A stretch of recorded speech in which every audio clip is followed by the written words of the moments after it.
Here we go. Week 19 in the CFL. This is Game Day Winnipeg on Bonfire Sports. Really pleased to say this, Chris Walby.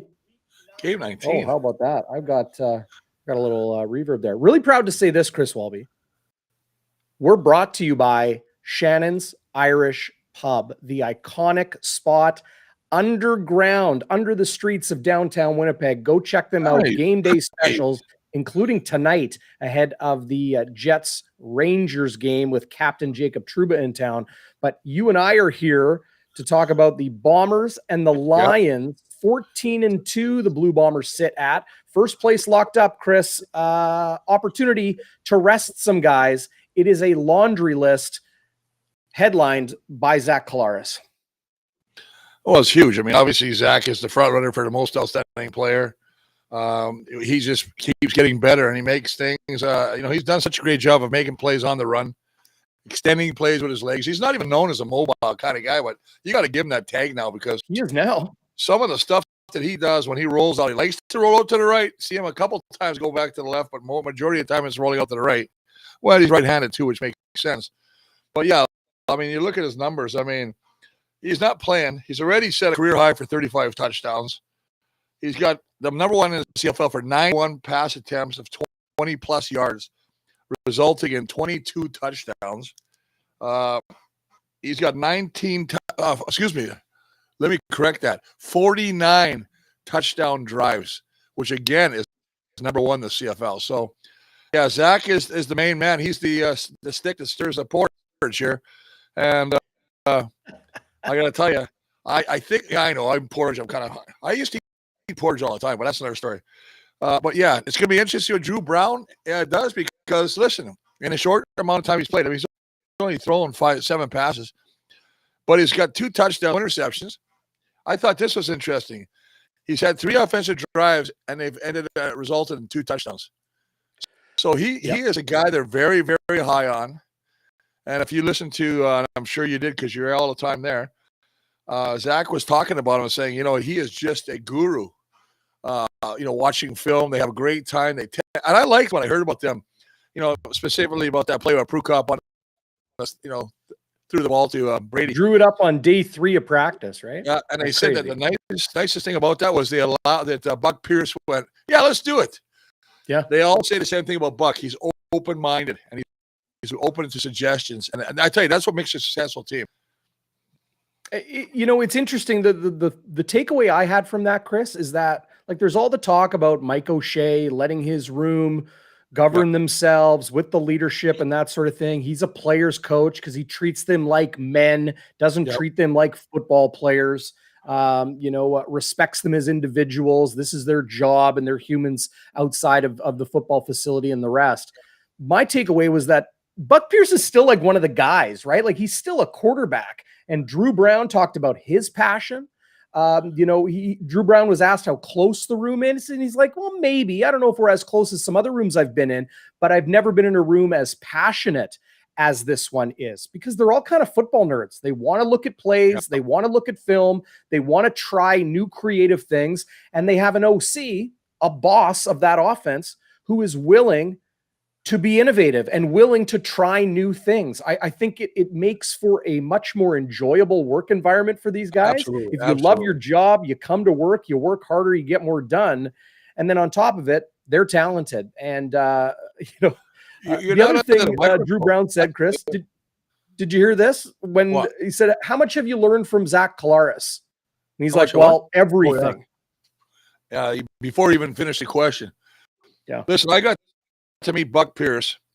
We were doing a speaking engagement in one of the mining communities up north in Manitoba. And he was there with Peter De La Riva and some other CFL greats, and we were giving speeches. And I went out and had a couple cold ones with Buck after, and I was really impressed with him. And he was still playing at the time, or just thinking about getting into coaching. What a smart man. I mean, he's done a great job. I mean, obviously, he's got the command of the offense. They respect him. They love the fact that he's open, as I said earlier, to anybody's ideas. When you talk about O'Shea, O'Shea is an umbrella. He protects his players. He'll never give you answers in the media. But I'll say this about O'Shea. I know O'Shea. Mike is he'll bring the hammer down if you go outside the culture they're creating here. I mean, and that's you like. But what I do like, and you hit on the head, DB, one of the best things you said all year is he allows the coaches to coach. I've been in some places where, I won't mention the coaches because that's not fair, but you're under the microscope, you're under the thumb all the time. And they would come in the room. What are you doing? What's going on? Have you got it done yet? What's going on? Like, I need to see everything. And O'Shea is the guy who says, we sit down in meetings. I'm letting you guys do your job. Richie Hall does his defense, Jordan Younger, all these guys, they do a great job of working together. And that's the hardest thing. I don't think people understand, the difficulty of putting a staff together that get along, where there's no animosity or, hey, you're getting more press than I'm getting. There's no egos. That's the thing that makes me, I think that this team is well on their way. Although we'll talk a little bit about BC because I think BC is a lot better than they may have shown in the last couple of weeks. I think Vernon Adams Jr., he's going to get stronger. They're playing at home. They're going to have a huge crowd, I heard. It just makes it interesting. And, of course, we all talk about this, too, that they think there's an opportunity. Now, we don't know if it's going to be true or not, that Nathan Rourke might be ready for the playoffs. We're going to talk about Nathan Rourke. We're going to talk about Dru Brown and Dakota Prukop and what we expect to see from all the quarterbacks on the field today, as well as over the next month ahead of the West Final at IG Field. It will be the Blue Bombers at home against either this BC Lions team or maybe even a different BC Lions team if Nathan Rourke's at the helm, or the Calgary Stampeders. It will be Stamps and Lions in the first round. Where that game will be, the West semifinal, still to be determined. Calgary 10-5, BC 10-5, and Calgary getting 2 games against Saskatchewan, BC getting 2 teams against an already clinched Blue Bombers team. Still so much to be determined in the CFL West, let alone the East. Chris, I know we definitely want to touch on that as well when we discuss the entire playoff picture. We'll talk about rest versus rust and that double-edged sword that is, the gift and the curse given to teams that lock down first place early.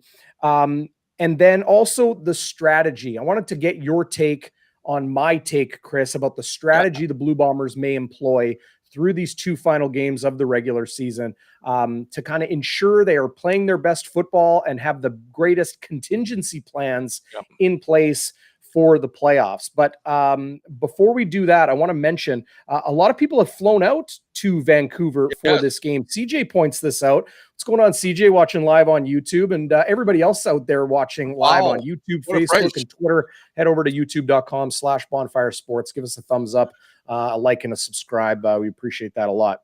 $58 each way. $58 to fly to Vancouver, $58 home. I was talking to a couple fans today. They texted the hotline. Chris, $58 is cheaper than their ticket to the Lions game. And I'm going to tell you, the last time I paid $100 to travel between provinces, it was by stagecoach. So, I mean, these guys are doing it right, man. It's crazy. I mean, when I saw that come up by CJ Diddock here, and he said they're $100. My God, what a great thing for WestJet. Awesome. I mean, that's you're trying to bring people aboard. I think it's great for the league. And I remember we playing in BC, and BC is a tough place to play in, but that dome, it just basically BC plays reverberates the noise. So we've had some great battles in that place. The thing that I think we're looking, and you mentioned it before we went on air today, that the line has changed. It's crazy, and that surprises me because Winnipeg opened as a 1.5 favorite. They're now 3.5-point dogs, which makes me wonder. Listen, the Bombers are putting some new guys in there. Obviously, you've got Desmond Lawrence, who was a Rookie of the Year for Ticats one time. He's back. You got Brandon Alexander with a 3rd game now. Jamal Parker moves to the other side with Winston Rose. You got Alden Darby Jr., who was a big factor in leading them to the Grey Cup last year with Biggie. I was surprised. This was the one that surprised me more than anything. He didn't want to rest last year either. He doesn't want to. You can't pull that guy out. You'd have to shoot him in the trank. I'm serious, man. It's like trying to get a pit bull off an arm. You know what I mean? He is. Well, and I thought it was so nice to read the article that O'Shea talked about being the rock that they build around, the kind of guy that you want. Their defense, really, Keon Adams, the guy, he played, I think he only had a tackle, but he had a sack. You know I what? thought he had a nice game. Yeah, he's not bad, buddy. Listen, Saskatchewan's made some crazy moves all year. I mean, I was listening to them when they were talking about O'Day and how come they have not brought anybody for reinforcements. Their offensive line is just getting beat to death. I mean, they got 59 or 60 sacks against. And I know that I was reading about BC Lions, and they've got a couple of guys in there right now with Jared Broxton getting his first start. Joel Figueroa has been there for a while. Kent Perkins, an old name that used to be in the Bombers, Suk Chung. So, I mean, yeah, they got guys, but that's one line. The other line is look at this offensive line here. Look at this offensive line. Now, Eric Lofton is a 4-year vet. First year with the Bombers. He's got some great feet. As you mentioned, a kid out of Temple, 6'4", 295, very athletic. Liam Dobson, you like him. This is a guy they really want to get. He's going to get his first career start. I think it's going to be interesting for him. Michael Couture finally plugs back at center. Chris Kowankowski moves over to guard. And Jeff Gray, who used to play tackle at the University of Manitoba, and actually when he went down to the States for a couple of NFL camps, was at that he was a guard. He was a guard in the NFL. Okay, there you go. Straighten me out. One slap in the face. Okay, that's one. DB gets one. All right, there you go. But yeah, I mean, you look at the changes on that O-line. I mean, you talk about continuity, right? And that's the one thing they have. Now you got Hardrick, who's the emotional leader at O-line. Stanley Bryant, Mr. Consistent. He's never missed. Unless you say you rest him. They got a bit of an ankle tweak, but that's it. Come on, man. Yeah, like Hardrick's a little nicked up, and he left last week's game against Edmonton for a brief period of time, but did come back. Stanley Bryant is a veteran rest situation. So is Pat Neufeld. So you mentioned Dobson steps in. Here's an American. Gosh, I can't even remember his name. Number 50 is Tyler Witt. Who, is a tackle type body, 6'2", 305. He'll probably step in if there's an issue somewhere else. This is the part of the strategy I wanted to get to, Chris. The Blue Bombers are built for versatility and built for contingency plans. If a guy goes down, they already start 8 Canadians, sometimes 9. They don't have to replace a Canadian with a Canadian or replace a DI with another. Like, they can change things around, which is a great advantage. You did a great job breaking down the offensive line and who's in and who's out this week. I want to look at the back end because there's some serious changes there. Winston Rose still starting at corner where Dietrich Nichols normally is. Jamal Parker back after missing a little bit of practice last week. Will move from corner. He was over at this corner. He'll move to halfback on the strong side of the field, which is where Dietrich Nichols used to be. Brandon Alexander still at safety, as always. Evan Holm is still the weak side, or pardon me, the field side. I'm getting my weak side and strong side mixed up, but the field side halfback. And then Desmond Lawrence, signed via free agency after the Hamilton Tiger Cats cut him about a month ago. He'll start at corner. There's Canadian Trey Ford. I'm expecting him to get a little bit of work. Retta Cramdy started at dime back last week, Chris. It's going to be Alden Darby, who was a healthy scratch last week, just getting some practice, getting him reacclimated, that sort of thing. Wasn't a performance issue. Now he's good to go to start at the dime or strong side linebacker spot. For those out there, I've had a couple people asking me this week, this is a defensive back spot, despite being called a linebacker. There's Adam Bighill and Shane Gauthier backing him up in the middle because Malik Clements is back after missing a good stretch of time. To me, Chris, this is an upgrade. Huge for the Winnipeg Blue Bombers. Jesse Briggs, American Brian Cole there as well. Tanner Gaskell Cadwallader, a great special teamer, kind of at the cut of Jesse Briggs, all backing up. But having Malik Clements back and getting him good and geared up for the playoffs is huge. Yeah, I think so, 100%. I mean, they've got so much depth. It just shows you about the quality of players they have sitting, just waiting for an opportunity to get into that lineup. Their defense looks as strong as ever. Now, having said that, I might be going after these halfbacks a little bit. I mean, obviously, Jamal hasn't worked with Winston. I know they move him around in practice. I know they play, but not in a game. So Parker's gotten better every game. But he's at short side. I mean, then you got Evan Holm on the other side. Listen, they're going to be going against a heck of a couple receivers in Dominic Rhymes, who has got 11 catches of 30-plus yards, number 1 in the CFL. he's number 2, I think, in receiving behind our stud, our rookie of the year that we know is going to be the rookie of the year. They're probably engraved the plate already with Dalton Schoen. Yeah. It's not even close. Jalen Acklin is out this week. There's another amongst those league leaders as well. Jalen So Acklin could change Jalen in that Acklin league leading receiving. Ottawa. Acklin plays for Ottawa. But you're right. Yeah. But I'll say this. I'm just talking about the league leaders in receiving. Okay. Yeah. Okay. There you go. I got it in front of me here too. Yeah. But Javon Coutoy, big body. You put him up against, or have a Dominique Grimes, Javon Coutoy stack on one side of the field up against Jamal Parker. That could be a tough defense there. It's nice to have Alden Darby, a veteran there as well. Keon Hatcher has come on as of late as well, Chris. Very talented receiver. No Lucky Whitehead for the BC Lions tonight, Saturday night. He's been battling an ankle. Yeah, and I mean, he's got the longest touchdown reception of the year of 90 yards. He's definitely a game breaker. And I was listening to Coach Campbell of the BC Lions talking about, they thought he might go. But there's also the thing where coaches, I think Campbell's very much like O'Shea.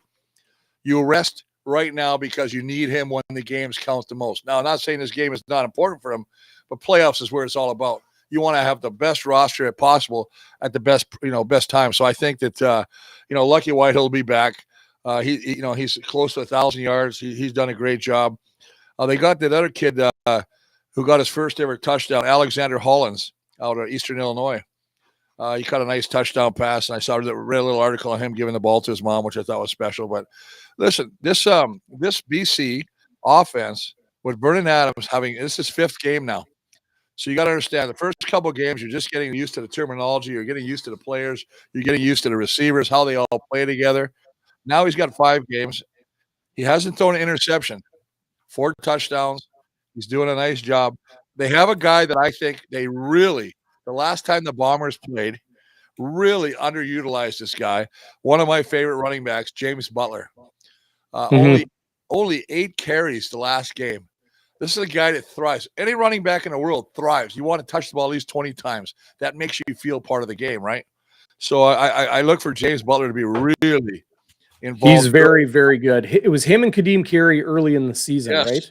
Yes. Yeah, and did miss some time. But we got to remember, the BC Lions are trying to get Vernon Adams Jr. as comfortable as he can be in case they are without Nathan Rourke for the playoffs. So maybe they had a game plan in place where they wanted to throw the ball a lot. Of course, tied with the Calgary Stampeders, they're in a dogfight for who will host that playoff game. The Calgary Stampeders want it. The BC Lions want it. You better believe it. They're going to be fighting tooth and nail to win out the rest of the season. How much of a fight do you think the Bombers are going to put up with such a change to their roster, Chris?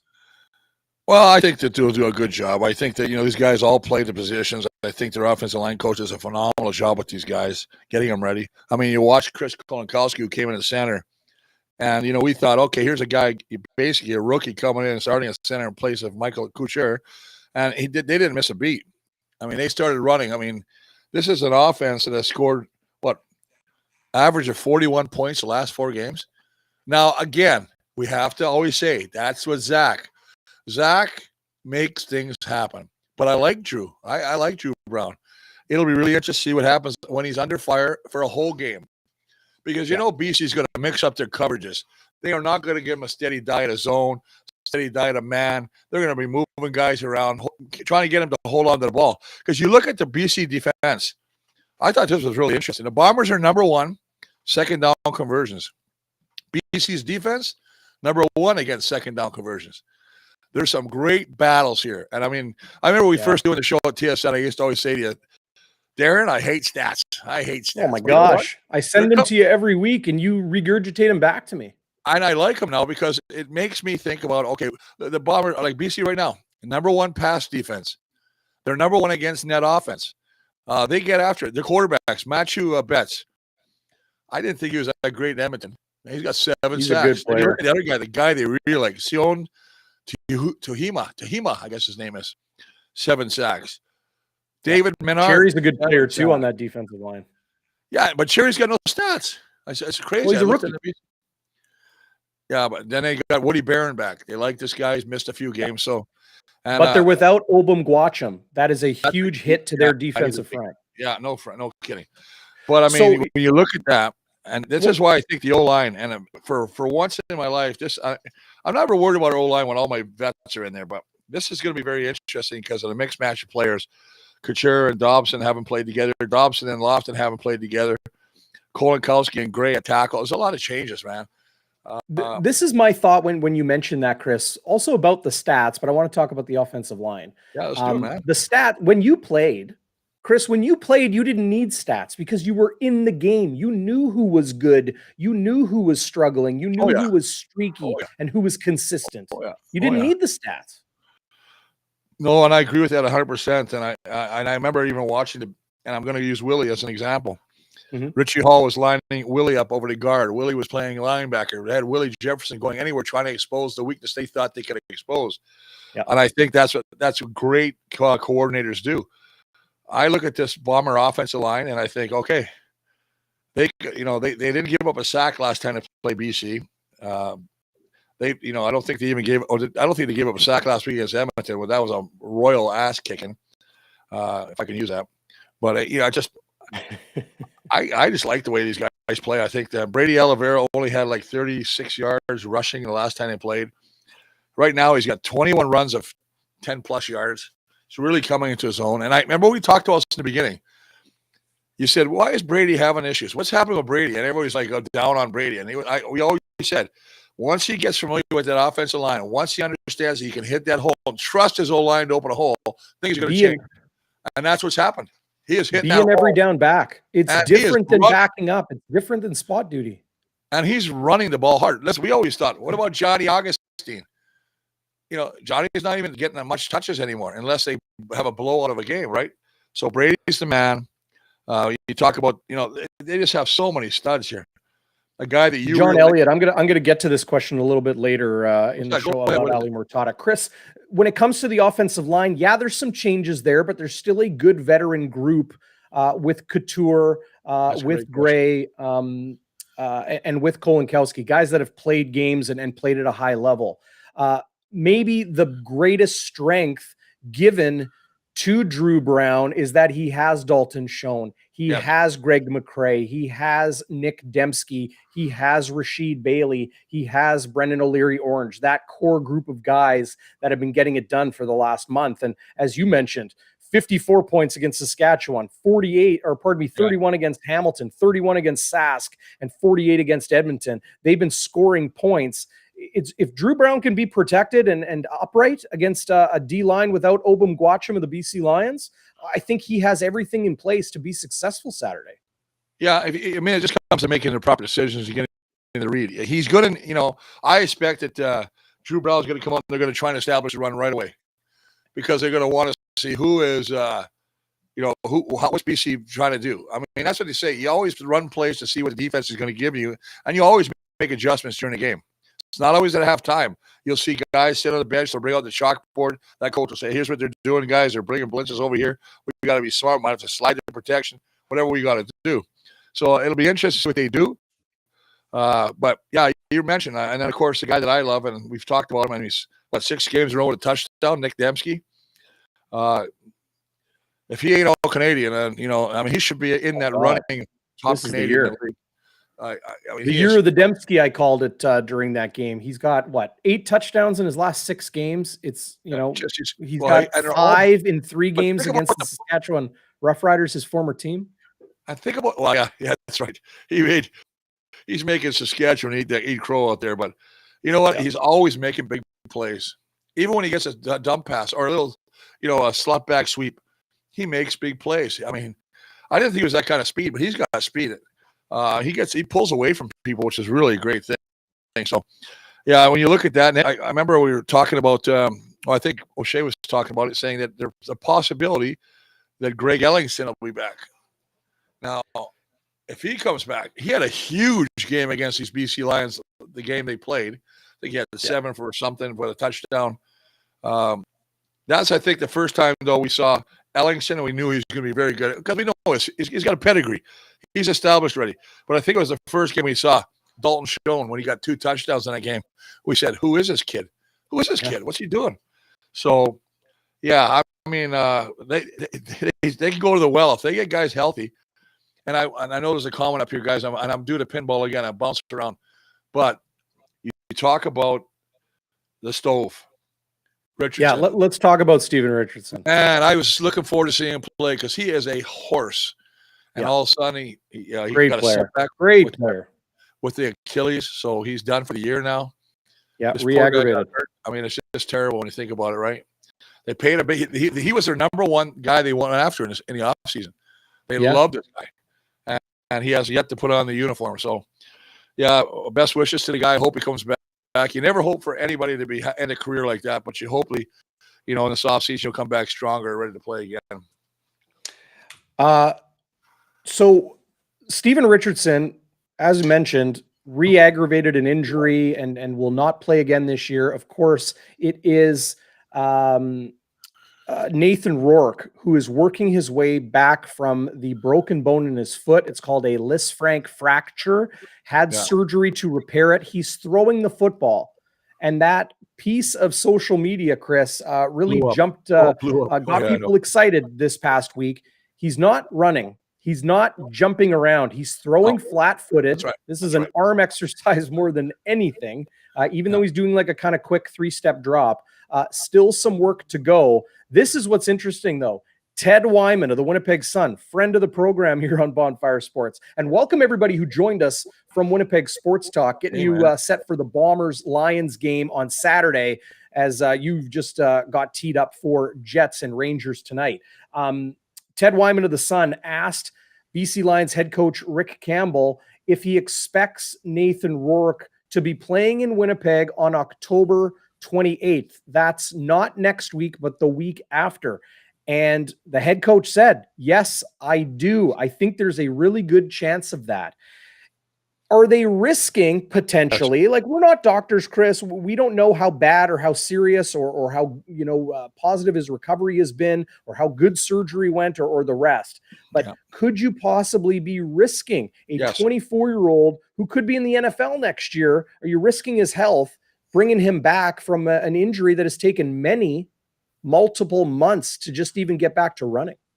I think it's going to come down to the schedule and where these standings are coming into that last week. Obviously, Calgary 10-5, as you mentioned, BC 10-5. If BC happens to beat Winnipeg tomorrow, obviously they got to win. Now, Calgary, I think, is playing. I'm not sure who Calgary's playing. Hamilton, I think. I'm not sure, but I just had it here. Calgary is home to Hamilton, and then they have Saskatchewan the next 2 weeks. Oh God! So if I had to put my numbers down if they beat Saskatchewan twice. But having said that, BC's in Edmonton next week and then travels to Winnipeg. If it was a nothing game, there's no way I'd risk Nathan Rourke. No way. Because I'd want him for the playoffs. I think that'd be okay. So what if he's close? What if he can give you 80% for the West semifinal? No. Because it's going to be BC 90%. It's going to be BC and Calgary in the semifinal anyway. Right. So it's just a matter of where it's going to play, Calgary or BC. Well, hey, if it's a cold day at McMahon, Chris, if it's a cold day at McMahon with that old hard turf, you really want your franchise guy running around on that concrete? Well, but that will be the playoffs, so that gives him more time to rest. That's what I look at. I mean, I just think that coming back from injury, you're putting him onto turf like that? Well, yeah, that's true. I mean, BC has everything in their mind right now. They want to control their destiny. They want to win out so they can host. That would be their best case scenario. And even if they did that, there's no way in heck that you're going to see Nathan Rourke in that last game. No way.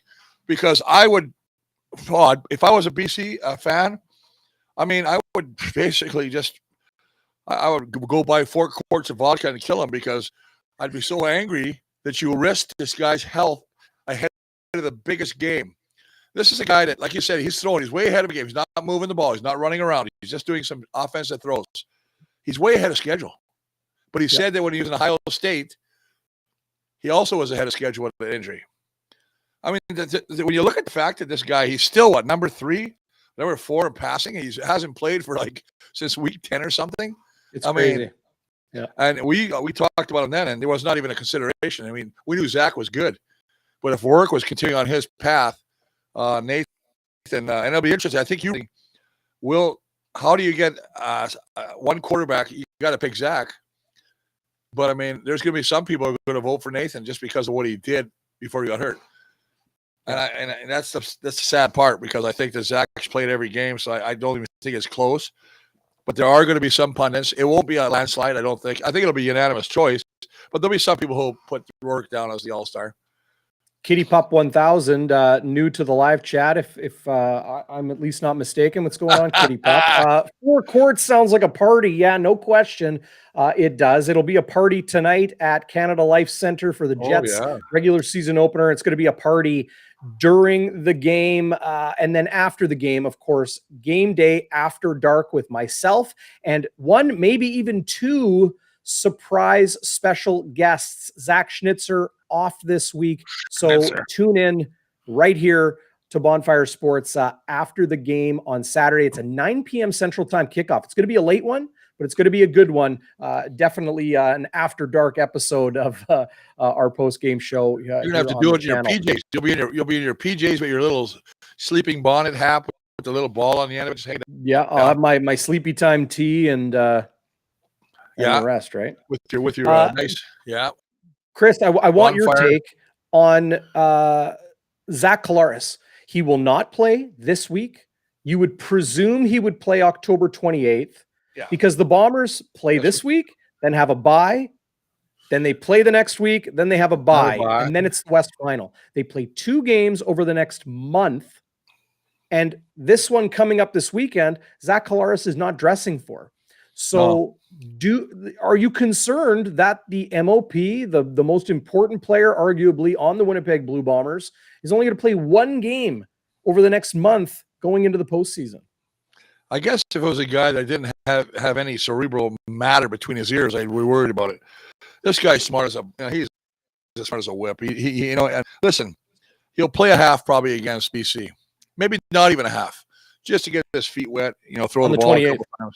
In the last game against BC at home. But other than that, he doesn't need it. I heard, I listened to his article or his interview, and they asked him about that because they almost had a similar situation last year. They didn't have as many buys, but they had to buy into the West Final. And they said, did it bother you coming to the West Final knowing you played so little the game before? And he went, no. It was just, he said he felt good. I think he's a veteran. That's the thing. I mean, he understands the game. What the Bombers are very lucky, and I say this, on the end of the year, I said this is horrible. They didn't get a buy. They were the last 2 to get a buy, but now, for health reasons, they got cut by, then another buy, and it's you got a chance to get most of your starters back. Love this comment from Jessica on YouTube. So we're worried about Zach Collaros not playing for a month, but then we think Nathan Rourke will win the Grey Cup coming off a broken bone in his foot. He's going to be rusty too. Oh, absolutely. Now that's a different scenario though. I mean, that's why I think they have him throwing, and he's only doing it. The only reason he's throwing the ball right now is for reads. The defense lines up. They don't move against him. They just give him a look and he goes and gets rid of the ball. That's what he's not even practicing with it. Like he's practicing off at the side. Yeah, he's smart. I mean, this is smart. I think you want to keep him, and that'll keep him involved a little bit so he recognizes. I was blown away by the young man when we watched him play, and I know we all were excited Phenomenal. about this. He's the definition of phenom. Yeah, the definition of phenom. And much like I talk about Dalton Schoen, it'd be great to watch him because, Dalton Schoen is going to get a big opportunity next year down south. There's no doubt in my mind, right? I mean, he's going to go pick up his hardware at the end, maybe a Grey Cup too, and then he's going to, basically say, see you around. This 55, 60, 70,000 contract just transformed into 500,000 American. Huge. Maybe $1 million. Yeah, you never know. It's all about signing bonus too, right? That's what people don't understand. If they don't give any money, you're basically training camp fodder. That's all you are. They'll give you a look. It doesn't cost them anything to fly you out there, pay for your meals, put you up in a hotel. But if they give you a nice signing bonus, much like Alfred in Atlanta Falcons, was playing very well, starting on their defense. Got an interception the other day. I think he ran it back for a touchdown. I think, if I'm not mistaken. But anyway, the interception, no, it froze a game. It iced the game. But for those that are interested, go into the video section on Bonfire Sports YouTube page.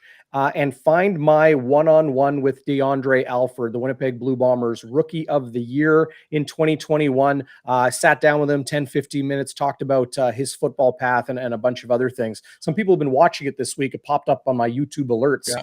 So if you haven't checked that out, go check it out, youtube.com/bonfire sports. Chris, I would like to propose the strategy that I think Winnipeg will employ over this next month. I shared it on Bonfire midweek, right around the 20-minute mark of that video when I was with Zach Schnitzer. And it's essentially this. Winnipeg wins.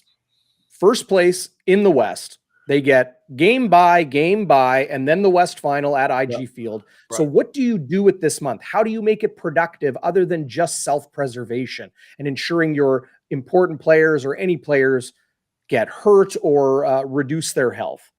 How can you take full advantage? Well, I think we're seeing a little bit of it in this depth chart, and I think we'll see a little bit of it on October 28th at IG Field as well. And that is moving guys around. Try Chris Kolinkowski at guard. Put Michael Couture back at center. Try this new American Eric Lofton at tackle. Kick Jeff Gray out to tackle. See what this Witt guy has if he wants to step in. Tomoya Machino on the off. That's just the offensive line, right? Give Johnny Augustine a little bit more of a workload. Give him a quarter. Give him a half. Move Jamal Parker from corner to halfback. Change some things around. Give Retta Cramdy more reps at the dime back spot. Bring in Alden Darby. Acclimate him. Malik Clements is back. Adam Bighill, give him a rest. Put Shane Gauthier or Brian Cole at middle linebacker. Maybe it's Jesse Briggs.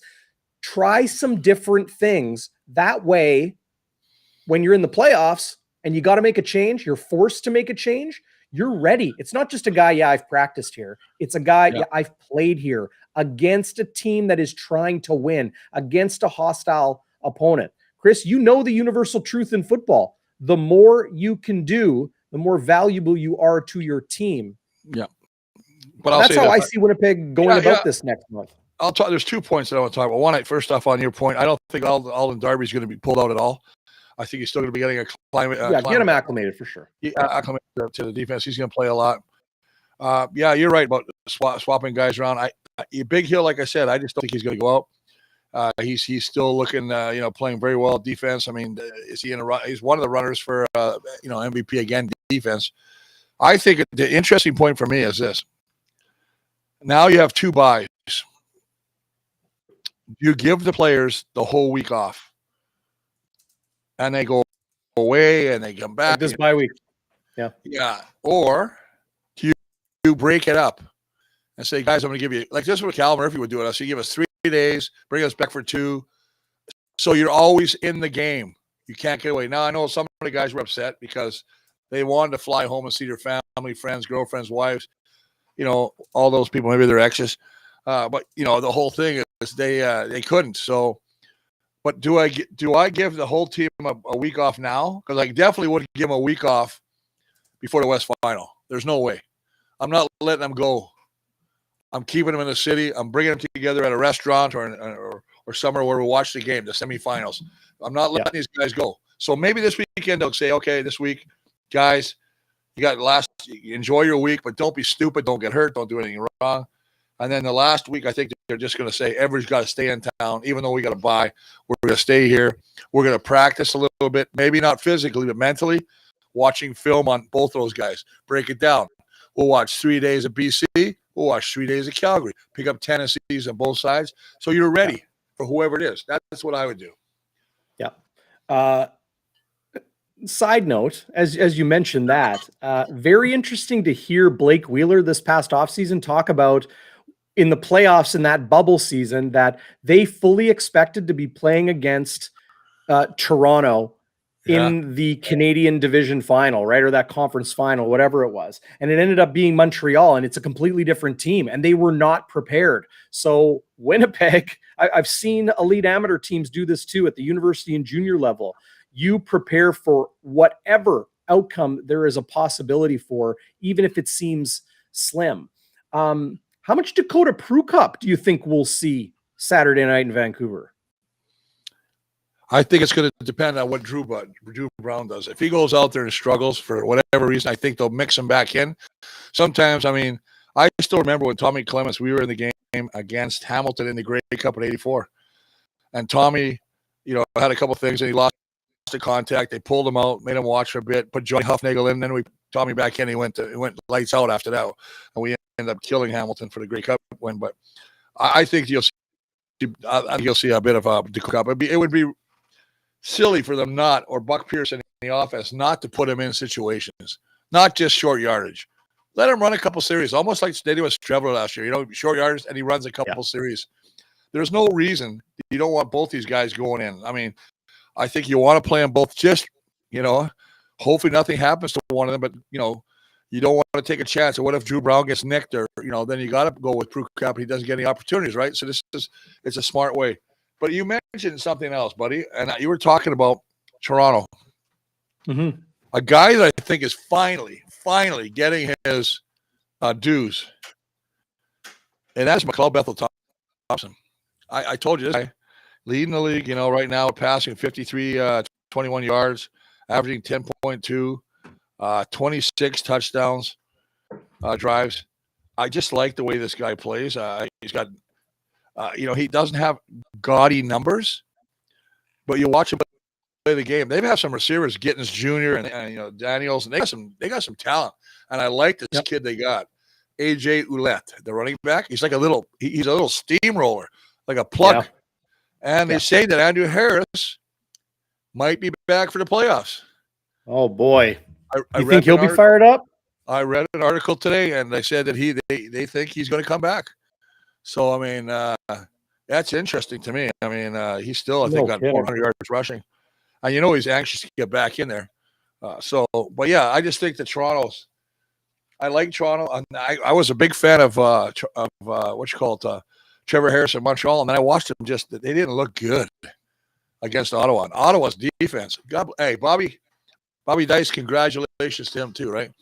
Yeah, what it was awesome. Win. Great win. Yeah. You see the great guy. Bananas all of them in the locker room, hugging him. They love him, and I hope he gets a serious opportunity to maybe take over the reins. He never seems to get that. He had a tough couple games in Saskatchewan when he was there, but he's a player's coach, big time, smart guy.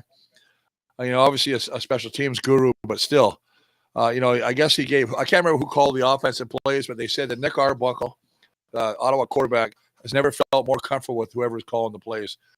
And he threw the ball well. I mean, I think he was 21 or 24 or something like that against Montreal. Montreal has a good defense.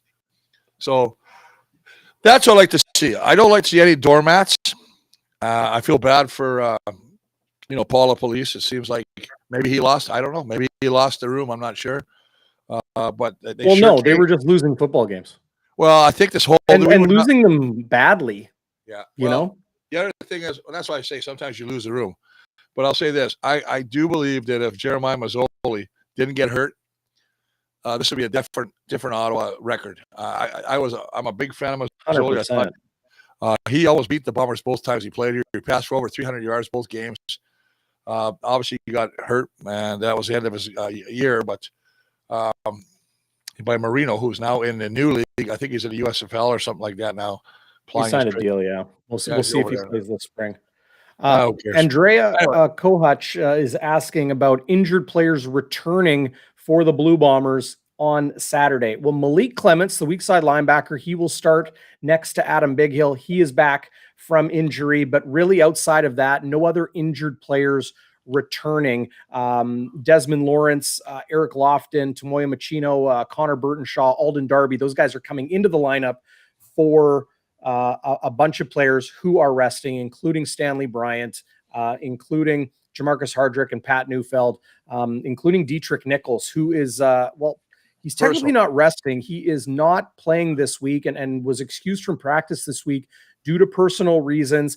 Lost somebody very, very close to him in his family. I'll leave it at that, but hoping the best for Dietrich Nichols and his entire family. I'm sure many people are thinking of them in this tough time right now. Yeah. But, for my money, Chris, I'll just say it while we're on the topic.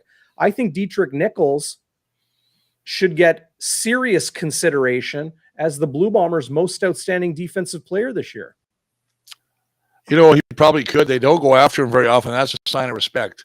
You're always, as a quarterback, you're always looking at the defense you're playing against, and you're looking for areas you can attack. And you're right. I think Dietrich Nichols, I mean, he didn't have, he hasn't, I don't know if I think he might have one touchdown against. I mean, not many. I don't think he even has one. I'm not sure. I'm just talking off my head right now, but I'll say this. Yeah, he's a lockdown halfback, which is one of the hardest positions to play. And that's really something because, it's when you're playing that halfback position, you got to make sure you understand what your cornerback's doing, what your safety's doing.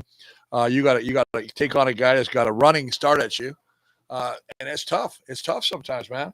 You got to make sure sometimes if you don't have a guy on top or underneath, you get beat. Well, if you don't have the interception numbers, you get looked over often as a defensive back. That's where stats stink. That is where stats stink. Yeah. And that's what Willie Jefferson too. Like there's a lot of talk about Sean Lemon, having a whole bunch of sacks this year and that he should be the league's most outstanding defensive player, or at least in the West Division. Yeah. My counter argument to that, I'm not even sure. I really have to look it all over before I send my ballot in, for team awards and division and league all-stars over the next several weeks. I haven't received a ballot yet, but is that some of the best games Willie Jefferson has played this season, Chris? He's had 0 sacks, but he's been in quarterbacks' faces. He's knocked down passes. He's made tackles for loss. He has stopped the run. He has played contain on the edge. He has made quarterbacks uncomfortable. He's drawn double teams so the other players can eat. You can't just go off of the sack numbers. It bothers me when people are like, well, he's got the most sacks. Clearly, he's the most impactful player.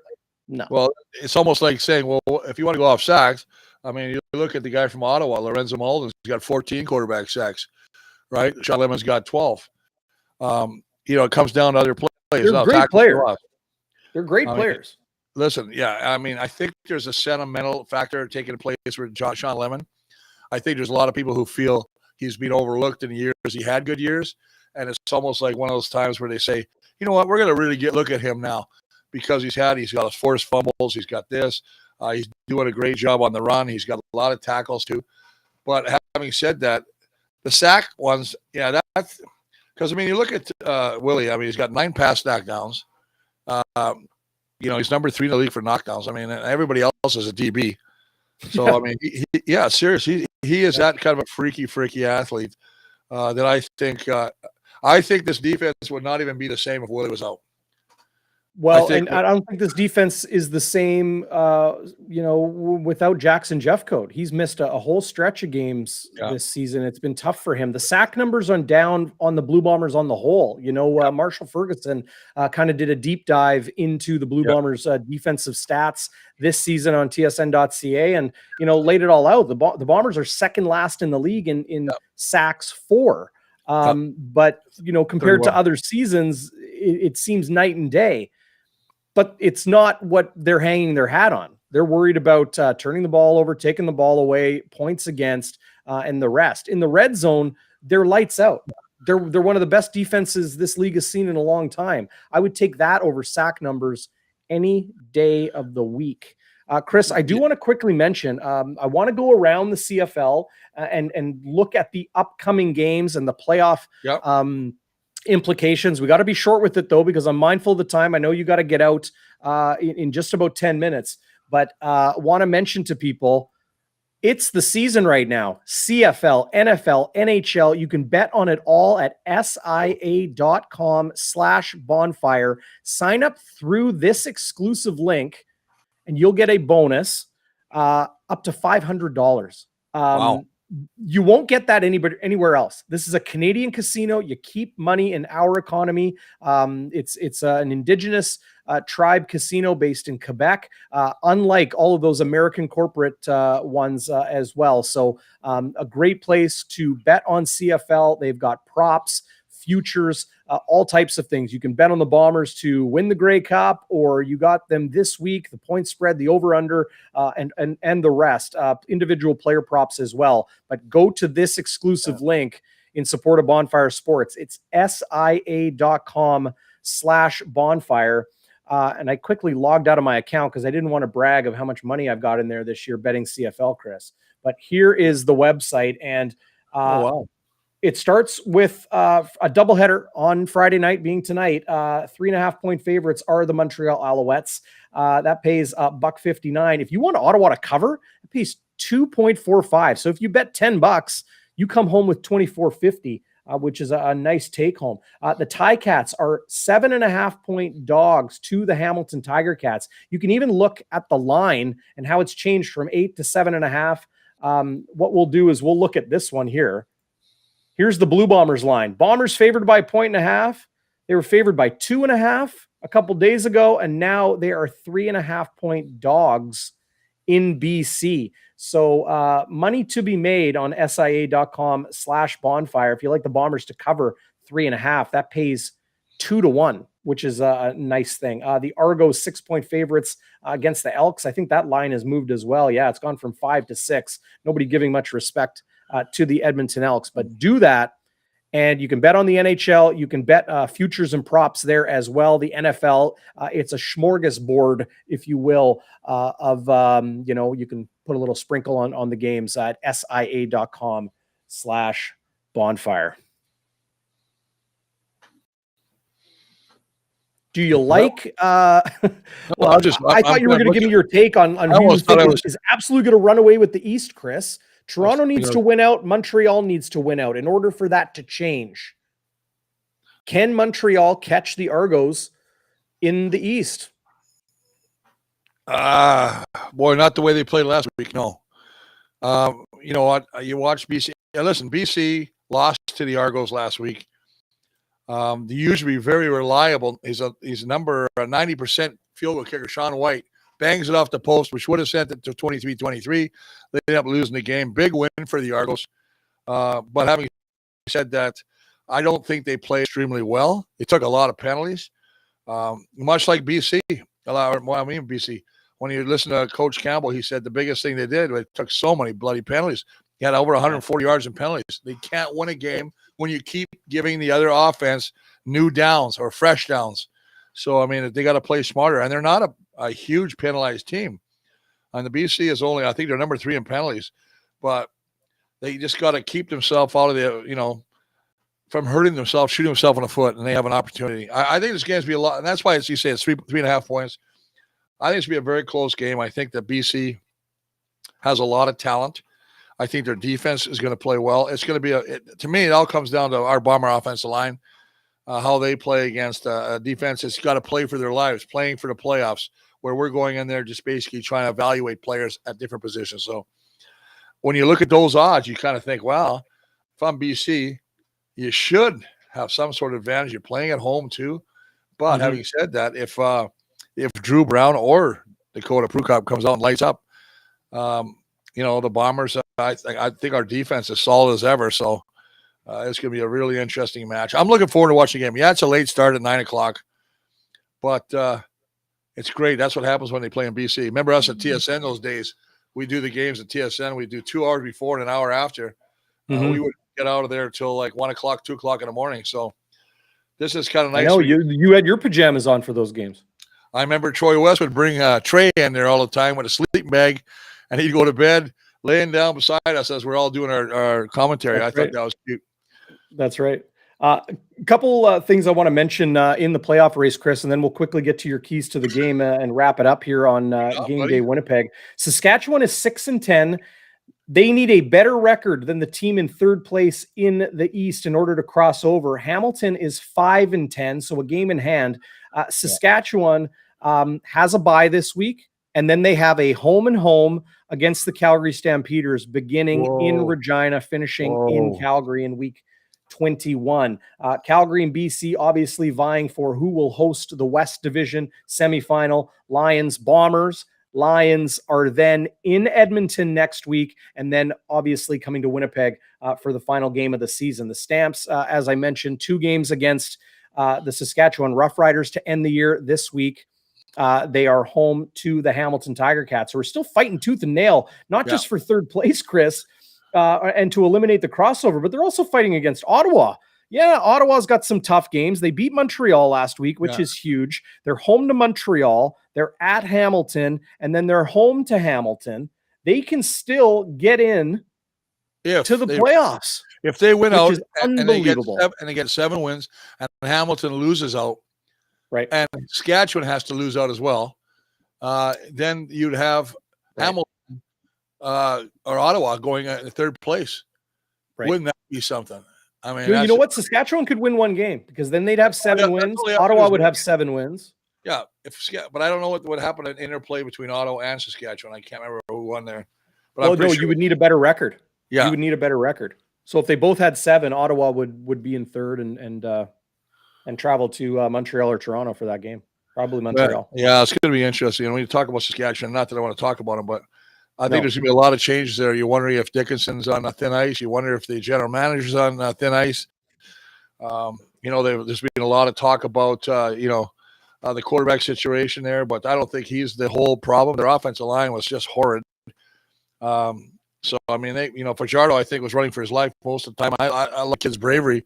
He comes back and he's putting on, knee brace after knee brace, trying to stay into the game, playing against all the criticism. And, Saskatchewan is a one-horse town when it comes to, professional sports.